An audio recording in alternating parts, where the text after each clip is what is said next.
Buonasera a tutti, come vedete sto tagliando una zucchina a dadini perché oggi preparo un risotto con baccalà, zucchina, un cipollotto, un riso semplice, un originario comune, non uso carnaroli, non uso altri tipi di riso un po' più pregiati.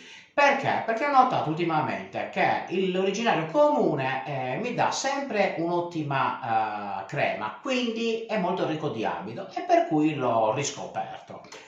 Poi alla fine do una bella mantecata con del gorgonzola, quindi una ricetta un po' particolare che voglio provare perché assaggiandola tempo addietro mi era piaciuta abbastanza, per cui la sto replicando. Per cui vi chiedo di seguirla e magari nei commenti fatemi sapere che cosa ne pensate. Intanto continuo a tritare la mia zucchina e la faccio a dadini così.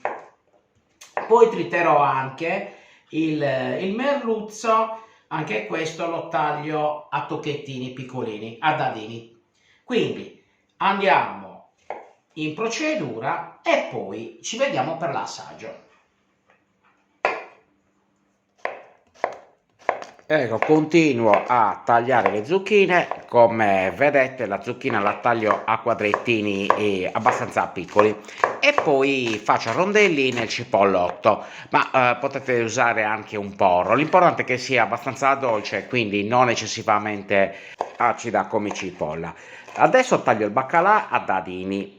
Il baccalà è già dissalato e pronto, quindi occhio al sale perché nel caso in cui avesse un quantitativo di sale abbastanza elevato è meglio non aggiungerlo in cottura. Io in questo caso l'avevo già precedentemente assaggiato, quindi era abbastanza dolce e quindi aggiungerò anche sale in cottura. Vedete, i dadini sono piccolini, molto cubettini, è tagliato a cubetti. Una bella padella capiente dove faccio rosolare in olio extravergine d'oliva sempre di qualità la cipolla.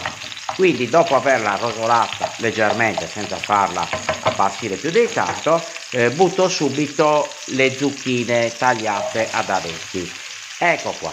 Quindi faccio andare la zucchina, la faccio rosolare assieme alla cipolla, la aggiusto con un po' di sale e di pepe e poi sfumerò col vino bianco. Vedete quel pentolino, ho messo un po' di acqua, quindi sto facendo un brodino che mi servirà per cuocere il riso. Ho messo semplicemente una rondella di carota, un pomodoro tagliato e un pezzetto di sedano, solo per tagliare l'acqua e ovviamente il sale. Adesso ho sfumato col vino bianco la base di cipolla e zucchine e lo faccio andare un pochino. Quindi lo faccio rosolare affinché la zucchina sia cotta, si sia appassita.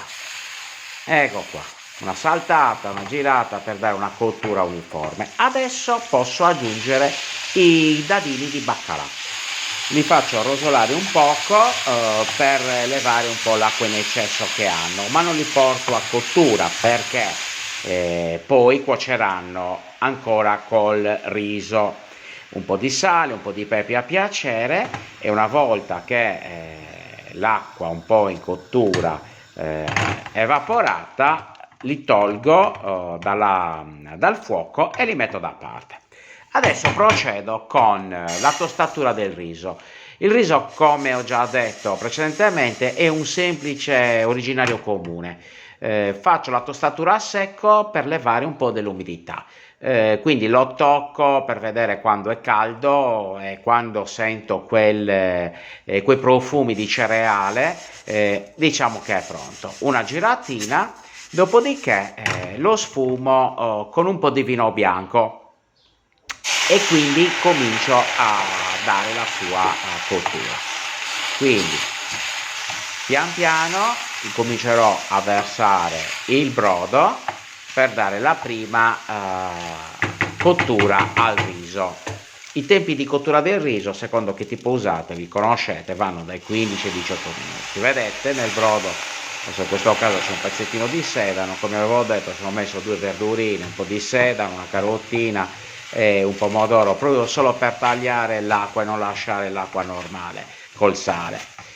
Ecco qua, una girata e poi una volta che comincia pian piano a liberare l'amido, quindi quasi da subito, dopo aver bagnato col brodo, sempre mestolo per volta, metto il fondo di zucchine e baccalà e procedo con la cottura e lo porto pian piano a cottura aggiungendo brodo poco alla volta fin quando ottengo la cottura desiderata.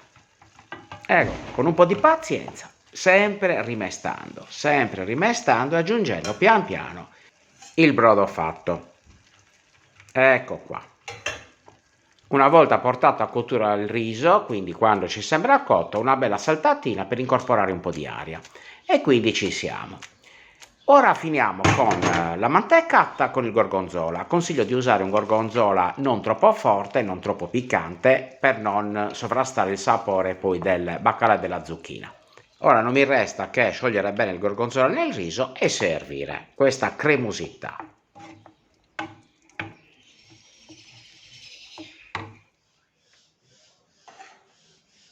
Ecco qua.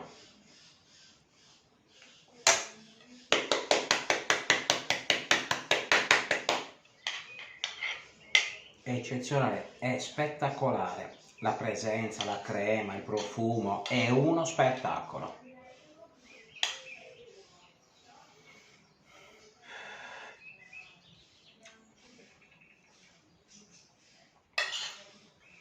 Stravanato, fatelo perché ne vale la pena. E fatemi sapere nei commenti. Spettacolo. Ciao, alla prossima ricetta. È buono.